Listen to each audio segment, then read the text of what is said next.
반갑습니다. 육각형 인간입니다. 자, 오늘은 심박수에 따른 얼굴 변화 및 호흡 변화에 대해서 한번 이야기해 보려고 합니다. 이제 댓글에 심박수 관련된 이야기가 많이 나와가지고 오늘은 제 심박수 변화에 따라서 호흡이 어떻게 변하고 얼굴에 대한 컨디셔닝이 어떻게 변했는지 한번 말씀드리고자 합니다. 저는 지금 1분에 안정시 심박수가 한 53 정도 나오거든요. 근데 지금 약간 가볍게 뛰면서 이야기를 하고 있어서 우측 상단에 보면 제 심박수가 108 이렇게 나오네요. 그래서 오늘의 보여드릴 심박수는 60에서 80 구간, 80에서 100 구간, 100에서 120, 120에서 140, 150 구간, 그리고 기회가 되면 160으로 달리기 하는 모습도 한번 보여드리겠습니다. 근데 이게 사람마다 심박수가 왜 다른지에 대해서 좀 이해를 하고 보시면 좋거든요. 왜 그러냐면 우리 사람은 비슷한 심장의 크기로 우리 몸을 지탱을 하고 있거든요. 근데 그 심장 크기 대비해서 키나 몸무게는 사람마다 너무나 다 달라요. 쉽게 말하면 심장에 따른 연비라고 생각을 하면 될 것 같거든요. 예를 들면 우리 차에도 엔진이 있잖아요. 근데 대형 SUV랑 이제 소형차 엔진이 똑같은 거죠. 대형 SUV는 무게가 무겁잖아요. 그래서 엔진에 대한 효율이 연비가 떨어진다는 거죠. 그래서 예를 들면 저는 심박수가 한 150까지 올라가면 페이스가 한 4분 30초, 4분 20초까지도 가게 됩니다. 심박수가 150인데도 평균 페이스가 한 7분이신 분들도 있으실 거거든요. 이제 그 이유는 차에 비유했던 것처럼 심박수에 따라서 페이스가 달라지게 되는 거죠. 그래서 몸무게가 무거울수록 연비가 안 좋아질 수 있다라고 생각을 할 수가 있습니다. 그래서 몸무게 감량만 해도 달리기가 훨씬 더 수월하고 무릎이랑 발목에 부담이 좀 적어져서 다이어트를 조금 하시면 달리기의 실력이 많이 늘어나는 것도 좀 느낄 수 있을 겁니다. 저는 안정시 심박수가 53, 55 이렇게 나오는데 아마 안정시 심박수가 낮을수록 심장에 대한 연비가 좋다라고 생각을 하시면 될 것 같습니다. 제 심박수 기준에 맞춰서 변화가 어떻게 되는지 한번 보여드리겠습니다. 그래서 보통 지금 114 정도 되고 있는데 60에서 80은 그냥 안정시 심박수거든요. 평상시 그냥 앉아 있는다거나 서 있을 때 보통 평균 심박수가 60에서 80이라고 하더라고요. 60에서 80은 아마 엄청 그냥 기본적인 시작을 할 때 심박수라고 볼 수가 있겠습니다. 심박수를 떨어뜨려 볼게요. 잠시만요.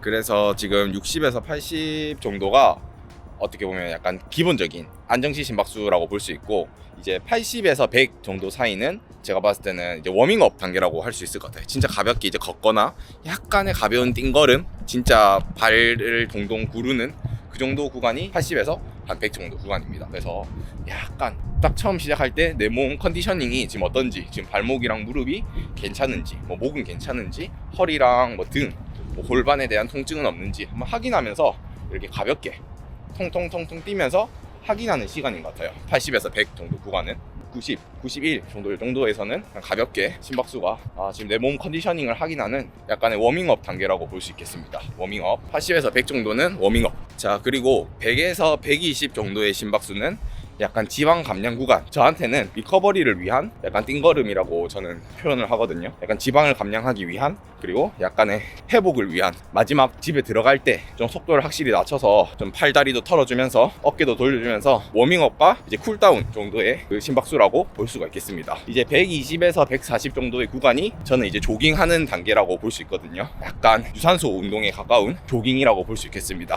그래서 제 조깅 속도로 한번 120에서 140 속도로 한번 달려볼게요. 저는 이제는 골반을 조금 크게 움직이고 팔도 조금 치면서 이제 무릎도 앞으로 조금 보내면서 띵걸음을 하고 있습니다. 조깅을 하고 있는 거죠. 그래서 조깅을 하면 한 120에서 140. 그래서 저는 이 시계를 차지 않아도 달리기 페이스에 맞게끔 컨트롤을 할 수가 있습니다. 약간 호흡으로 아까 따지자고 하면 100에서 120 정도는 충분히 코로 쉴 수도 있었고, 그리고 옆 사람과 대화를 할 수 있을 정도의 심박수였습니다. 지금 133, 134인데 120에서 140 정도의 심박수는 대화가 약간 조금 거칠어지고, 이렇게 옆 사람과 대화를 할 때 문장을 얘기할 수는 없고 약간 문장의 절반 정도 이야기하면서 달리기를 할 수 있는 그런 구간인 것 같습니다.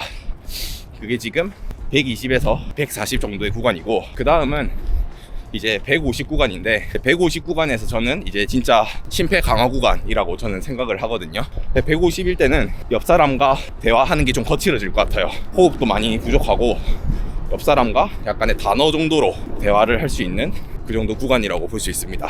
지금 143인데 한번 150까지 올려보고 제 대화 컨트롤이 어떤지 한번 보겠습니다.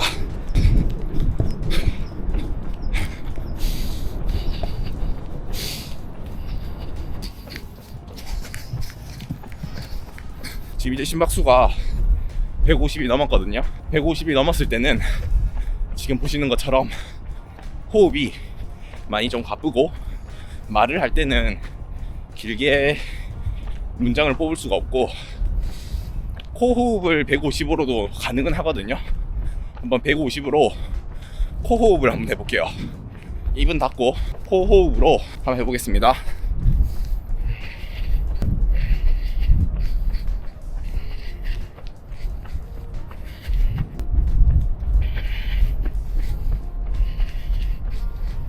저는 보니까 150에서 한 160까지도 코호흡으로 가능하고, 저는 러닝할 때는 160 이상씩은 높이지 않는 것 같아요.